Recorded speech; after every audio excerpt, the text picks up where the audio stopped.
കഴിഞ്ഞ 10 വർഷകാലത്തെ മോദി ഭരണത്തിൽ രാജ്യം നേരിട്ടത് ചരിത്രത്തിലെ ഏറ്റവും ഉയർന്ന തൊഴിലില്ലായ്മയാണ്.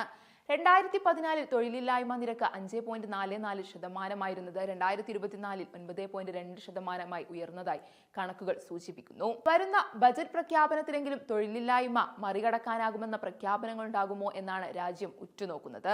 20 കോടി തൊഴിലവസരം ഉണ്ടാകുമെന്ന മോദിയുടെ ബജറ്റ് പ്രഖ്യാപനങ്ങൾ വെറും വാഗ്ദാനമായി മാറിയെന്ന് തെളിയിക്കുന്നതാണ് രാജ്യത്ത് കുത്തനെ ഉയർന്ന തൊഴിലില്ലായ്മ നിരക്ക്.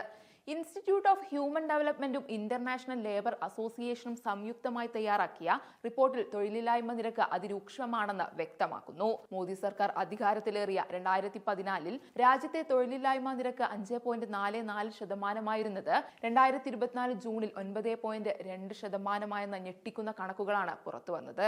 മെയ് മാസത്തിൽ 7% ഒരു മാസം കൊണ്ടാണ് കുത്തനെ ഉയർന്നത്.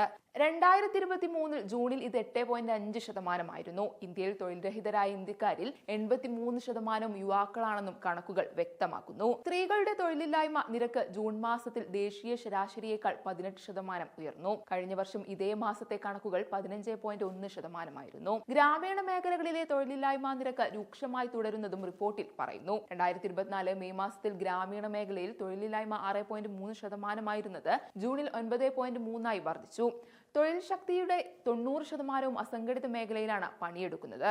എന്നാൽ നരേന്ദ്രമോദി സർക്കാരിന്റെ കാലത്ത് അസംഘടിത മേഖലയിൽ 16 ലക്ഷം പേർക്ക് തൊഴിൽ നഷ്ടമായി. 2017 ജൂലൈയിൽ അടിച്ചേൽപ്പിച്ച GSTയും 2020-21 കാലയളവിലെ കോവിഡ് അടച്ചുപൂട്ടലുമാണ് അസംഘടിത മേഖലയെ തകർത്തതെന്ന് കണക്കുകൾ വ്യക്തമാക്കുന്നു.